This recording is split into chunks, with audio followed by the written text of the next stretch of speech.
Welcome back. So, we've gotten pretty far in our examination of American Christmas traditions throughout our history.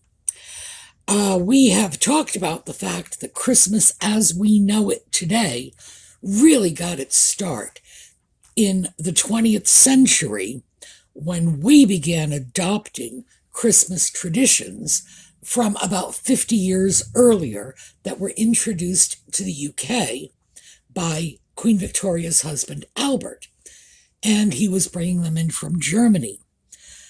Prior to the early part of the 20th century, Christmas was a religious holiday. It was not about mistletoe, Santa Claus, Christmas trees, bells, reindeer, whatever. It was all about the religious aspects. So, what we're seeing now as we move into Christmas of the 1930s is Christmas Goes Hollywood. So, when we come back,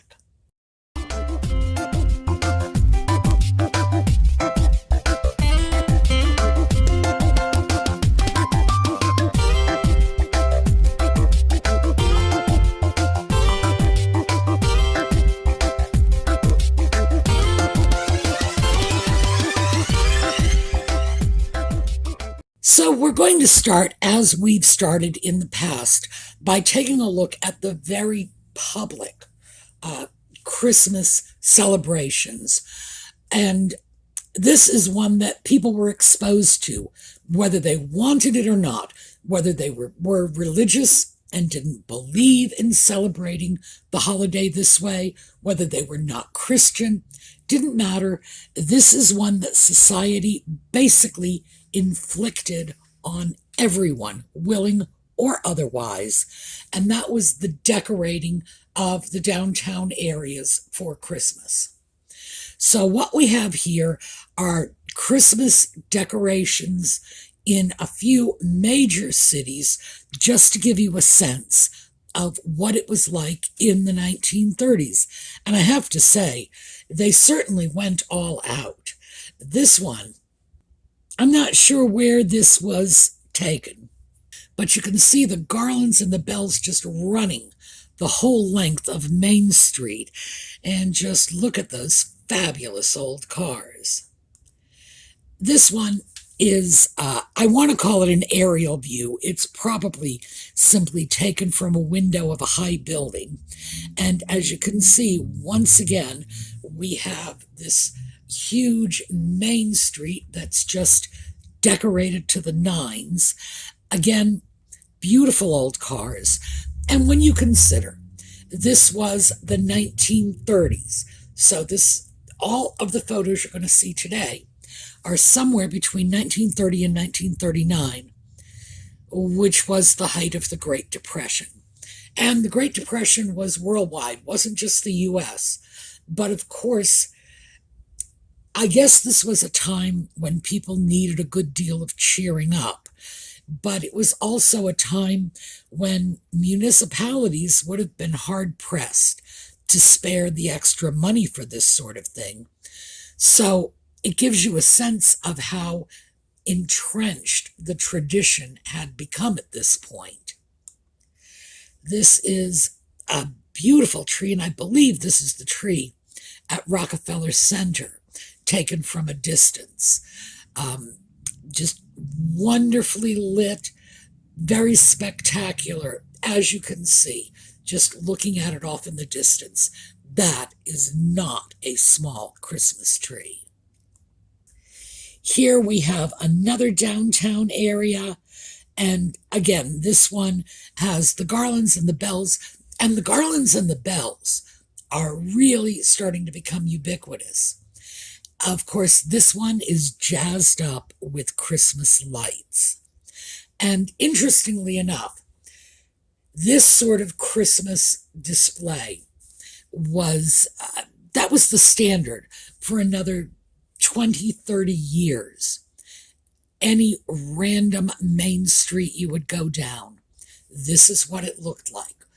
Some of the things they had already begun to standardize was the height of the decorations. Remember when we saw them in the 1920s?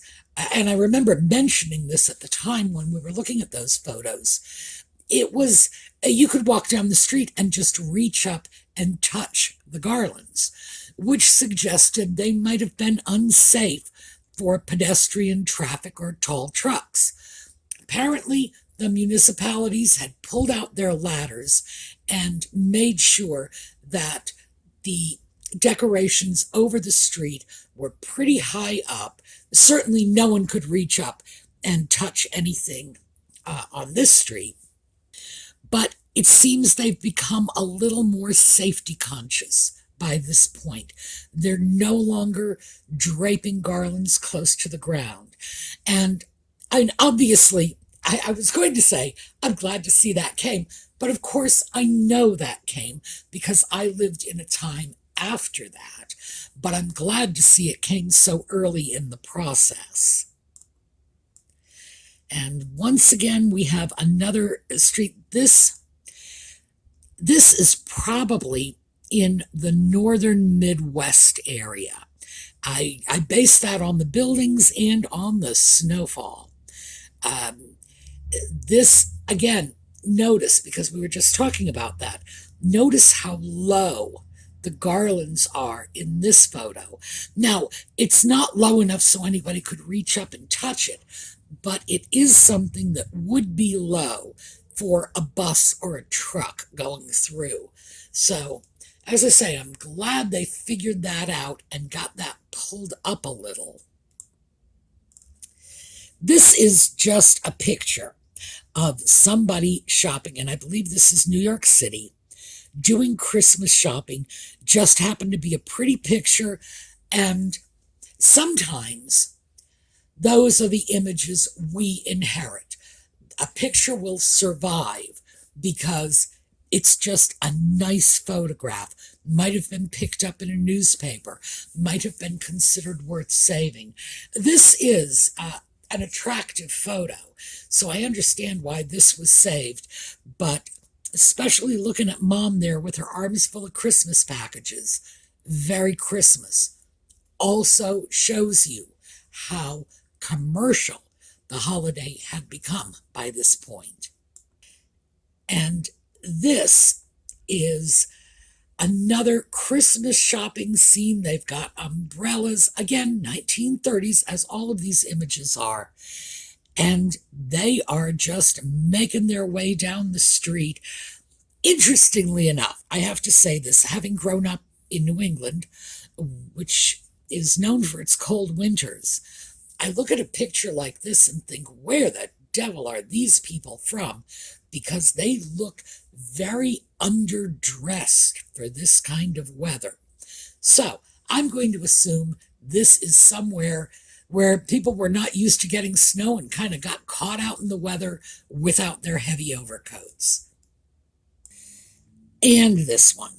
This, I needed to include this because remember, this is the height of the Great Depression. And this is from somewhere in the UK, I do not know where. And it was sort of a slapped together town Christmas. As you can see, most of the people in this image are working men. Well, yes, they appear all to be male.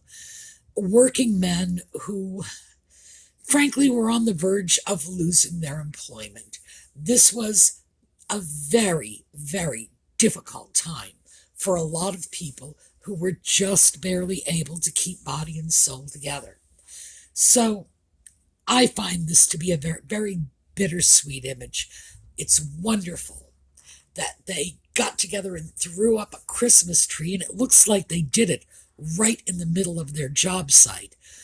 But it's very, very sad knowing the economic circumstances they were living through at the time.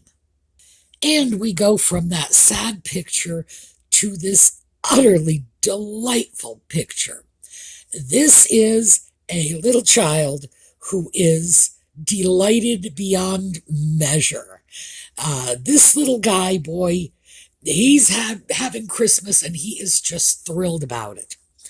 Now, I took a good hard look at the dating on this picture because I didn't realize they had tinsel trees in the 1930s.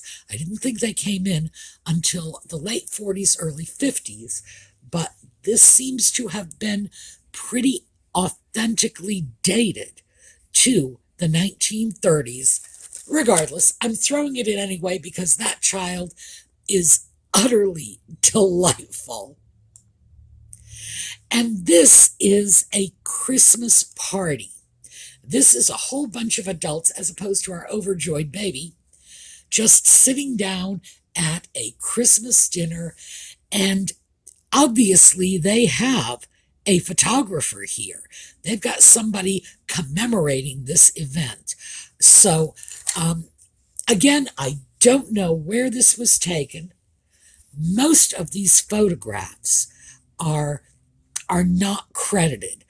From the looks of this, it appears that the gentlemen are in military uniforms.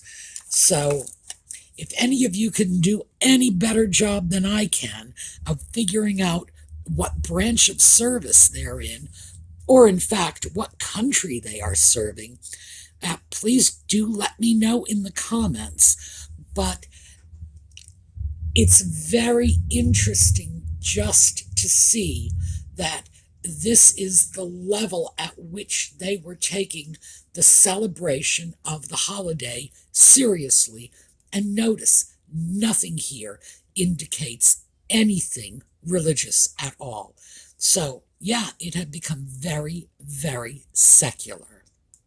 Now, this one is from Germany. This is German Christmas. And this photograph was published by a company that imported German Christmas goodies.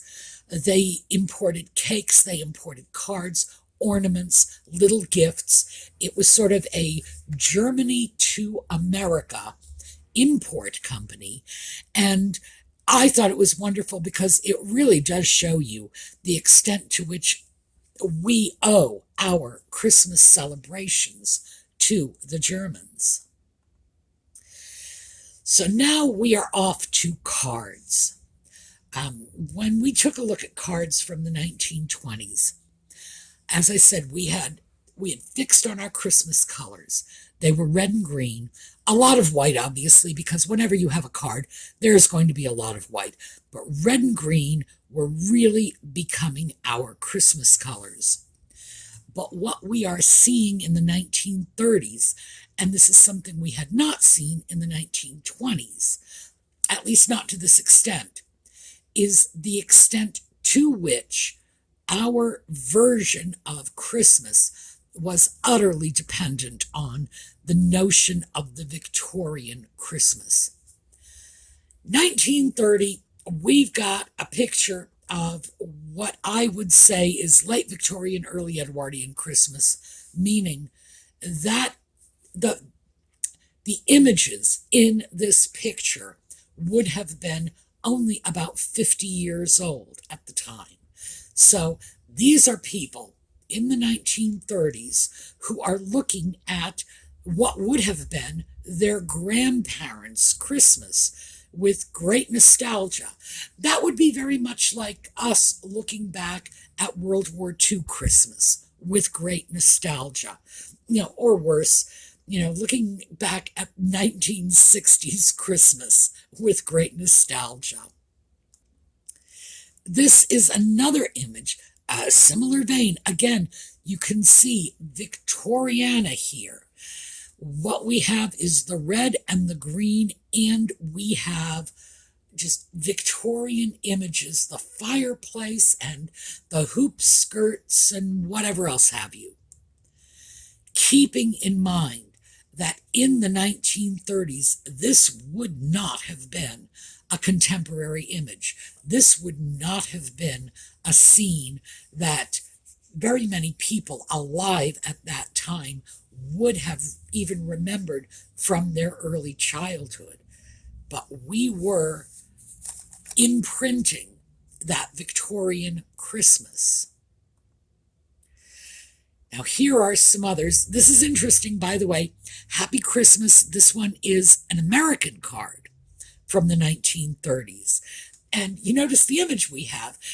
We have this 1930s elegant woman with her little dog. Little dog is carrying the postcard. And it says Happy Christmas because we haven't sorted that out yet. And some people would say Happy Christmas. Some people would say Merry Christmas. Eventually, the visit from St. Nick would create that classic Merry Christmas, because if you'll recall, the poem ends with Merry Christmas to all, and to all a good night. That's what we have. And this one, interestingly enough, of course, is our same elegant lady. Well, she's a little different, but the same idea. And this is a British interpretation.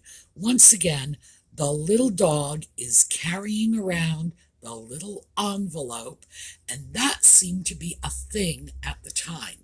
Little dogs, usually little terriers, helping to deliver Christmas greetings. So, even though the British would eventually settle more on Happy Christmas, and we would settle on Merry Christmas, there was a time when it was just the reverse.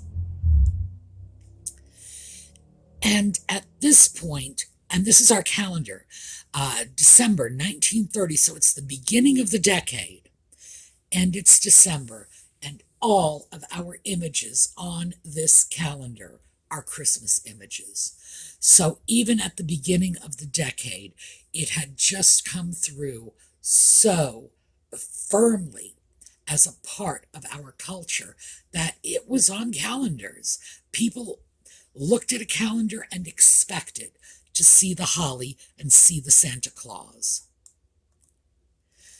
And speaking of Santa Claus, this is a Santa. Now, this is a Santa from the 1930s.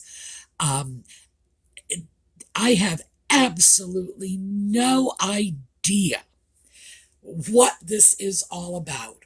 It was just such a fun image. And by the way, this is a modern photograph, but the Santa elf he is a 30s creature. And I'm guessing that this is what some people thought of as Santa Claus. And I have to say, he doesn't look very human to me. That looks like some sort of animal with a human face. But it was just so cute and so different. I absolutely had to throw it in and share it. And as I started off by saying, Christmas goes Hollywood, or perhaps Hollywood does Christmas. So here is our little darling Shirley Temple. 1930s Christmas, you gotta know that in this decade, Shirley Temple was like the biggest box office star. It's amazing to think that this little child had Hollywood in the palm of her hand, but she did. And here is little Shirley Temple in front of a Christmas tree. And we are going to take a look at a few more images from the silver screen. Now, this is a movie called Knights of Christmas, and it's Knights, so it's as in knight in shining armor. Knights of Christmas. I've never seen it. I do not know what it's about. But at this point in the 1930s, we started seeing movies about Christmas. Now, this was a bit of a change because in the late 20s and very early 30s, when we saw a Christmas movie, what it really meant was we saw a normal Hollywood movie that happened to be set in December. So, you would see something from like the Nick and Nora detective movies, but because the plot took place over the Christmas holidays, that would be classified as a Christmas movie. As the decade wears on, we change from Christmas being a backdrop for the movie to Christmas being the central theme. And this Nights of Christmas is one such movie. This is, I believe this is a poster from Christmas Comes But Once a Year. As you can see, it was a color movie, and this is a movie about Christmas. This is clearly a cartoon about Christmas. This was something from the Disney studios. I do not recall which particular movie it was, but that also stands to reason because, of course, Disney was producing for children, and children do love their Santa Claus. This is my goodness, that's a very seedy looking Santa Claus. I don't know what to say about that. But that is from one of the Disney films. Let me show you another one. Here we go. This is Mickey Mouse, and Disney did a whole Mickey Mouse Christmas movie that had a lot to do with Mickey finding a whole bunch of little mice. No idea what it was all about, but I was able to find some images.